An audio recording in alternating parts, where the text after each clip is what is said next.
Ladies and gents, welcome to CG Reaction, and this is Classic Summarize The Odyssey by the channel Overly Sarcastic Production. Okay, they made even a clean version of this. Okay, so yeah, this is The Odyssey. We saw the Iliad yesterday. This is The Odyssey second part. There's another book, Aeneid. Yeah, I think that's the name. I don't know how to pronounce that, but yeah, we're gonna do that tomorrow. So Odyssey, I think this is about the Odysseus. I'm pretty sure it is. I think she says that in the Iliad video, that this is about Odysseus. Yeah, I don't know much about Greek lore. Obviously, I only know the basics about Hades, Zeus, and their basically origin, where they came from, Titans and things like that. Some of the famous incident maybe, but not too detailed lore that is Greek mythology has. I'm learning that as I'm reacting to Overly Sarcastic Production, so it's fun. So, I also learned that, basically any knowledge I had about Trojan Wars was just the movie Troy, obviously. And I learned that, obviously, that is nowhere near close to the real mythology. So, yeah, lots of things have changed in that. But I don't know, there was a guy called Odysseus with Achilles. So, played by Sean Bean in the movie. So, I guess this is about the Odysseus' journey home. And I think she also says it, like I said, in the video of the Iliad. So yeah, Overly Sarcastic Production is a great channel. I love their funny take on things. Their anime type, drawings. They're just awesome. The eyes and the face, the reaction, all these characters gives is just awesome. So this is gonna be fun. I looked at a few Overly Sarcastic Production videos already. If you haven't seen them, check out the link in the description. They are there somewhere. Check out the cast follow playlist like Internet Historian, CGB Grey, Real Life Lore, Kuzgazard, things like that. And yeah, let's watch this one. So, the Odyssey, or as I like to identify it, Troy Story 2, is something of a sequel to the Iliad, chronicling the various happily ever afters, or otherwise, of our favorite Greek heroes. But really, what it's mostly about is how much the universe hates Odysseus and wants him to suffer for as long as humanly possible. Seriously, in the 10 years it takes him to get from Troy to Ithaca, this guy gets put through more crap than a 20-pound bag of industrial. Hold up there, what? It takes him 10 years to go from Troy to Ithaca? Why? Seriously, in the 10 years it takes him to get from Troy to Ithaca, this guy gets put through more crap than a 20-pound bag of industrial-strength Huggies sized for incontinent bulls. So the Odyssey begins with our hero, who's been stranded on an island for 7 years with no company other than a gorgeous, lonely, immortal goddess by the name of Calypso. Terrible, right? Well, actually, it does kind of suck for him, because what he wants more than anything is to get back home to Ithaca, specifically back to his lovely wife Penelope and his now adult son Telemachus, who Odysseus hasn't seen since he was a baby. And in fact, the story initially focuses on these two. See, since almost everyone thinks Odysseus is dead, Penelope is now widely considered to be Ithaca's most eligible bachelorette, and as a result, she's got more than 100 potential suitors queuing up in her castle, demanding that she pick one of them to marry her and become the new king. Her son Telemachus is none too pleased about the suitors throwing a never-ending frat party in his house. Now, by the time our story begins, most of the gods have decided that poor Odysseus has suffered enough at this point, so Athena disguises herself as a dude, drops down into Ithaca, and then tells Telemachus, "Hey, your dad's alive! Maybe you should go try and find out where he is." So Telemachus, who's a pretty smart kid, immediately figures out that this dude is actually a god, and thus takes her at her word. But before he leaves, Telemachus tries, and fails, to kick the suitors out of his house. And they're like, "Ooh, is widow baby Telemachus gonna fight us?" And Telemachus is like, "Shut up! I'm gonna find my dad and he's gonna beat you up!" So Telemachus secretly assembles a small loyal crew. Okay, one thing I don't understand is why, Athena gets involved so much. Of all the videos I've reacted to, Athena always, involves herself in one way or another, either to help some demigod here and there or something like that. Acquires a ship and sets off in search of news. The first place he goes is Pylos, home to King Nestor. So Telemachus is like, "Hey, do you have any idea where my father is?" And Nestor's like, "Well, let me think back to when I last saw him. Oh right, it was 9 years ago during the Trojan War. Agamemnon and Menelaus were arguing, which had split the army down the middle, so Odysseus, Diomedes, Menelaus, and I took our armies and left. Although Odysseus did turn back to head off Agamemnon, and that's the last time I saw him. I don't know what happened after that, though. Maybe you should go talk to Menelaus, see what he has to say about the matter." So Telemachus goes off to Sparta and meets with Menelaus and Helen, now happily remarried, and Telemachus is like, "Yeah, can you tell me where my dad is?" And Menelaus is like, Wait a minute, they are remarried? So the movie is nowhere near close, is it? God damn. Menelaus and Helen, now happily remarried, and Telemachus is like, yeah, can you tell me where my dad is? And Menelaus is like, first let me tell you my story! Okay, so I was marooned on this tiny island off the coast of Egypt, right? When this goddess shows up, and she's like, hey, you should talk to my dad, Proteus. He'll tell you how to get out of here. So I went off and tackled the guy, but he starts shape-shifting, right? But he can't shake me that easily. So we got tired of that pretty quick, and he was like, screw it, what do you want? And I was like, do your thing, oh god of telling me stuff. And he's like, fine, you're stranded here because you forgot to sacrifice to Zeus before you left. Also, Ajax the Lesser drowned, Agamemnon's dead, and Odysseus is stranded on Calypso's island. And Telemachus is like, that's literally all I needed to hear. But back in Ithaca, Yeah, the students have seriously. learned When he said, okay, first I'm going to tell you my story. So I thought, there's going to be lots of detours. But no, he literally just said what the kid wanted to hear.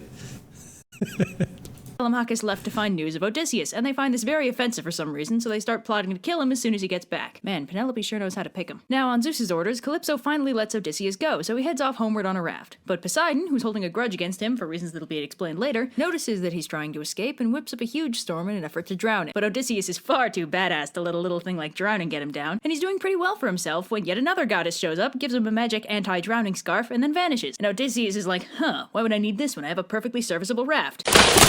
Okay then. So Odysseus swims all the way to Alright, isn't all the Greek gods, I think Zeus, Poseidon, and Hades are the three most powerful, right? I'm pretty sure they are. Yeah. nearby Phaeacia, drags himself into the forest, and passes out. So Athena, always looking out for Odysseus, zips over to the city and tells the princess Nausicaa, hey, you should go down to the forest. And she's like, great idea. So she heads over to the forest and finds Odysseus, just like Athena planned. So Nausicaa brings him back to her parents, the king and queen, and Odysseus tells them the story of how he came to be stranded on Calypso's island.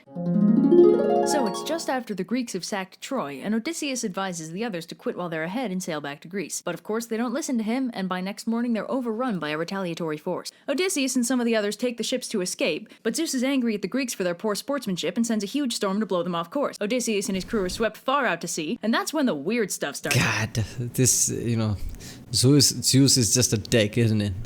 These videos are just changing my whole view of Zeus. I didn't know he was this much of a dick, damn.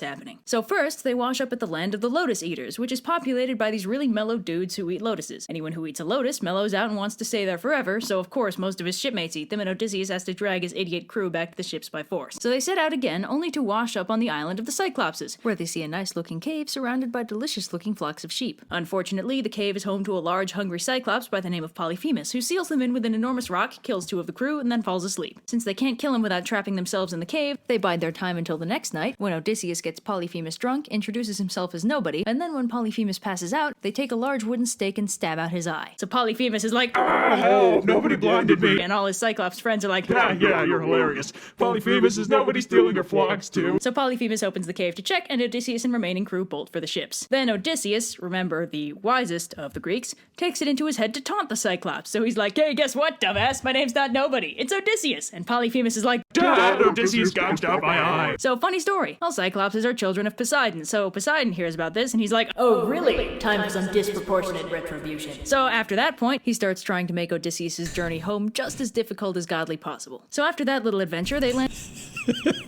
Basically, Odysseus stabs that Cyclops in the eye and Poseidon be like, you got to be kidding me. I have no goddamn respect. How can you just, stab by Cyclops in the eye and just, walk off like it's nothing?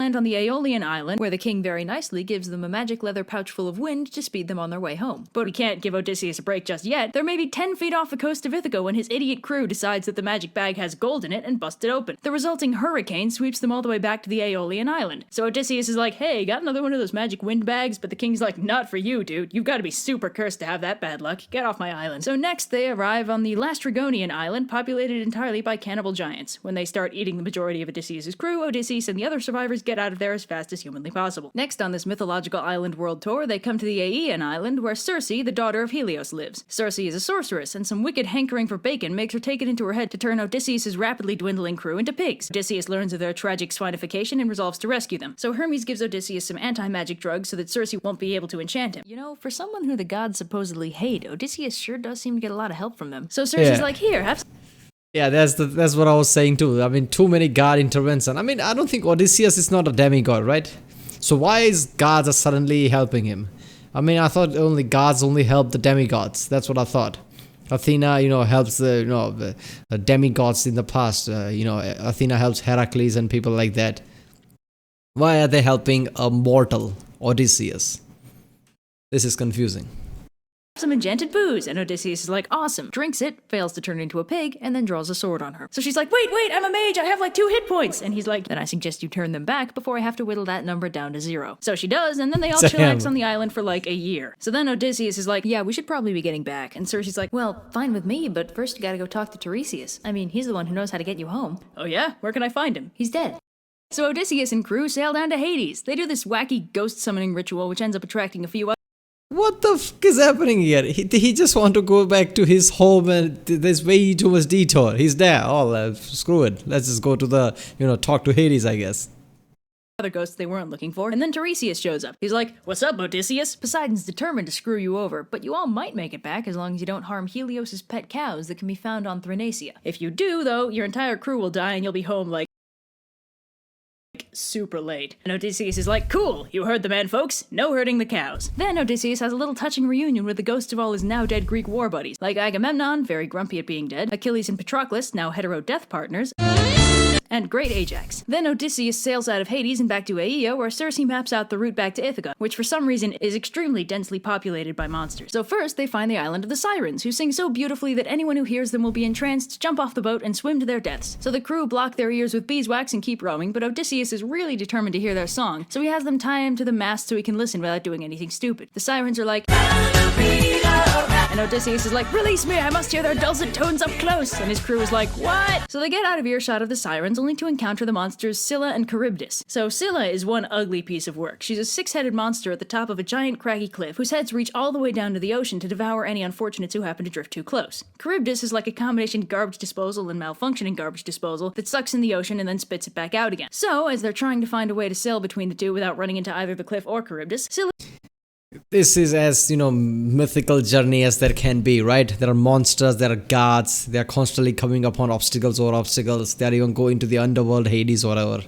eats 6 of his crew members. On the bright side, this means her mouths are full, so she can't eat any more of them, so Odysseus and crew take the opportunity to gun it between them. They finally come across Thrinacia, more easily pronounced as the Island of the Sun, where, despite Odysseus' prophecy-based protests, they land and rest for the night. But then, Zeus strands them on the island for more than a month. At this point, the food Circe gave them starts to run out, and Eurylochus, a somewhat mutinous crew member who's inexplicably survived everything up till this point, is like, hey, what if we sacrificed one of these lovely golden cows to the gods? We'd get to eat it and leave the island. And Odysseus is like, damn it, what did Tiresias say? And Eurylochus is like, oh wait, too late, I seem to have killed one. So when they finally set sail, Zeus hits the ship with lightning. The boat explodes, the entire crew dies, and Odysseus is left clinging to a single timber from the boat, silently contemplating where everything went wrong. Then, adding insult to injury, Zeus sends a wind to blow Odysseus back to Charybdis, who eats the rest of the boat. A few hours later, when Charybdis pukes up the timber, Odysseus hops onto what's left of the boat and paddles the hell Wow. Why not Odysseus just be like, Zeus, man, fuck you. Because this is just stupid. Zeus is constantly intervening. out of there. 9 days later, he washes up on the shore of Calypso's island, and the rest is questionably reliable history. So Odysseus finishes telling his story, and the king is like, dang, dude, want a boat? And Odysseus is like, yes, please. So the king gives him a ship and crew, along with a few tons of fine treasure, and Odysseus naps all the way back to Ithaca. And who can blame him? So that's the end, right? He's made it back to Ithaca, so that's it, right? Nope, we're barely halfway through this book. Come on, give the man a break! So Odysseus is finally home in Ithaca, but there's one small problem. The suitors are still making trouble all up in his backyard. But Athena, as always, has a plan. She magically disguises him as an old man, then goes off to Sparta to bring Telemachus home for the reunion. Odysseus, now disguised, goes off to talk to some loyal swineherd. Meanwhile, in Sparta, Athena's like, yo, Telemachus, get your butt home. So Telemachus sets sail for home, along with several gifts from Menelaus and Helen. Oh, and he's also joined by this dude, Theoclymenus, who's a prophet and a fugitive from Argos. While Odysseus and the swineherd bond, Telemachus and Theoclymenus arrive at Ithaca, and, knowing that the palace isn't necessarily safe for either of them, immediately head off to the friendly neighborhood swineherd's house. So Telemachus is like, swineherd, my man, how are things up at the castle? And the swineherd is like, oh, still pretty bad. And Telemachus is like, oh, good, nothing's changed. And Odysseus is like, come on, kid, man up. Why are you letting these suitors strut around your house as if they own the place? I mean, if I were, say, the king himself, returned in secret from his travels, why, I'd strut right in there and kill all of them. And Telemachus is like, yeah, you're right. It's just too bad you're not him. And then Athena's like, hey, Odysseus, I've decided you should reveal yourself to your son, and rips the illusion off of him. So Odysseus is like, hey, son, I'm home. And Telemachus is like, Dad! And it's all super heartwarming. Pause for a moment to absorb the feels. So Odysseus and Telemachus start plotting their revenge on the suitors. Meanwhile, back in Okay, I feel like lots of these stories are just there for sake of being there. Why turn Odysseus into an old man? I mean, what did that gain anyway? In the castle, Penelope and the suitors, a good name for a band by the way, learn from the swineherd that Telemachus is back, and the suitors are like, ah, damn it, our ambush has failed. Guess we better kill him right here before he can tell everyone that we tried to kill him. And Penelope is like, what? How dare you plot to kill my son? And they're like, what? No, we didn't say that. And she's like, oh, okay. So the next day, Telemachus returns to the palace, while Odysseus, once again disguised as a beggar, goes into town. So Telemachus tells Penelope about his journey, although he leaves out the part about Odysseus, and his new prophet buddy, Theoclymenus, is like, the really weird thing is, I'm getting a sense that Odysseus is here in Ithaca. And Penelope's like, man, that's just ridiculous. Meanwhile, Odysseus and the swineherd head for the palace, where the disguised Odysseus is immediately recognized by his old dog, Argos. God, this story is so adorable. Then the dog dies. What? Why? So beggar Odysseus begs scraps of foods from the suitors, who generally oblige, except for this I one. feel like Zeus wrote this book. Zeus literally took a pen and wrote this book. Oh yeah, isn't that cute moment? Yeah, now the dog dies. Guy who throws a stool at him. So the suitors get pretty boozed up and start talking smack to Odysseus, but then Telemachus is like, sleep it off, you drunks, and they all go to bed. Then Odysseus and Telemachus put their plan into motion. First, they hide all the suitors' armor and weapons upstairs. Then Odysseus goes to talk to Penelope, who he promises that before the end of the month, Odysseus will return. Hint. Hint. Penelope asks beggar Odysseus if he thinks she should remarry, and Odysseus is like, no, I'm sure your husband will be back real soon to murder all your suitors. Don't sweat it. And she's like, man, I don't know. So let me get this straight. I'm getting confused here. Maybe I'll miss something. So they're trying to get all these suitors that are in the castle to get off. Why is Odysseus not just going back and saying, I'm not dead, I'm the king, now get the fuck off? No. Tell you what. Tomorrow, I'll hold a contest among the suitors and anyone else who wants to try, and only a man just like Odysseus will be able to win and become my husband. And Odysseus is like, that's a great plan, do exactly that. So the next day, all the suitors assemble, still trying to figure out how to discreetly murder Telemachus, when Penelope unveils her secret plan. So, some context. Odysseus had this crazy strong recurve bow. It was a really cool bow, but it was a present and he never ever took it to war, so it was still locked up safely in the palace basement when he left for Troy. Now, this bow is ridiculously strong, but Odysseus never had any trouble dealing with it because, as mentioned previously, he's a badass. So Penelope's like, alright everyone, no more delays. I'll marry the man who can string this bow most easily and then use it to shoot through these 12 axe heads. Now, this bow has a draw strength of something like 500 pounds, so none of the suitors can even bend the bow far enough to string it. And then beggar Odysseus is like, hey, just for kicks, can I have a look at that bow? And the suitors are like, sure, this is gonna be good. And then, of course, Odysseus strings the bow easily. Then he casually shoots an arrow through all 12 axes, and then it's murdering time. Odysseus reveals himself in all his glory, the suitors start panicking, and Odysseus and Telemachus engage in some healthy father-son bonding by killing nearly all of them. After wreaking bloody vengeance on There's a montage too. Man, why go through all this out? This is just weird. his enemies, and then after a nice long bath, Odysseus is finally reunited with Penelope. Then Athena persuades the entire rest of Ithaca not to take vengeance on Odysseus for killing the entire noble population, and they all lived happily ever after.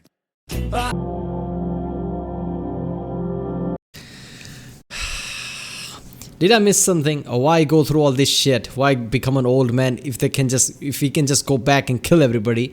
Why not just sneak into the basement if he needs that bow so much and just kill them anyway? Why kill them? I mean, he's a king. If he comes back and says, I'm the king, I'm allowed, I get out of here. Obviously, all noblemen would just get out because Odysseus is alive. I mean, there's a limit to, what they can do. All these noblemen or whatever. There is no reason for them to be there anymore because Odysseus is alive. Before, there was at least an excuse. That's why they were not leaving. So, yeah, this story was a bit too much stretch. I don't know why. It's just... lots of things were just a bit too much. It's a straightforward thing and they just took lots of detours where there was no need for those detours. So yeah, it was a bit weird. Alright, that was the Odyssey. Wait a minute. Is there something super worth it though? Okay. Odyssey is so fucking long I didn't have much room for snark in this review, so I enjoy the visual humor, I guess, because it's subbing visual. Telemachus means distance, war. So Odysseus was in Troy Sea when Penelope decided to name him. Oh, okay. Pretty cool name, so yeah. So there's theory that Celtic giants were Norwegians. Okay, so Norwegians are tall, so they depict him. He did actually encounter them, but he's just like they are giant. Is that what's happening here?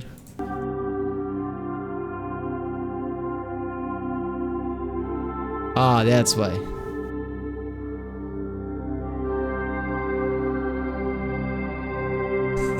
Okay. Yeah, seriously, how the hell did he went to Norway? Yeah. It's really fun to, see past all this mythical shit and actually try to figure out what actually happened. It's fun. Yeah, that was the Odyssey, I guess. It was fine. Alright, people, if you like my reaction, don't forget to like and subscribe. Check out the reaction. This is the link in the description. Check out the cast wall. Please check out the end cards. And if I missed something here, I don't know. And comment down, I guess. And I'll see you next time.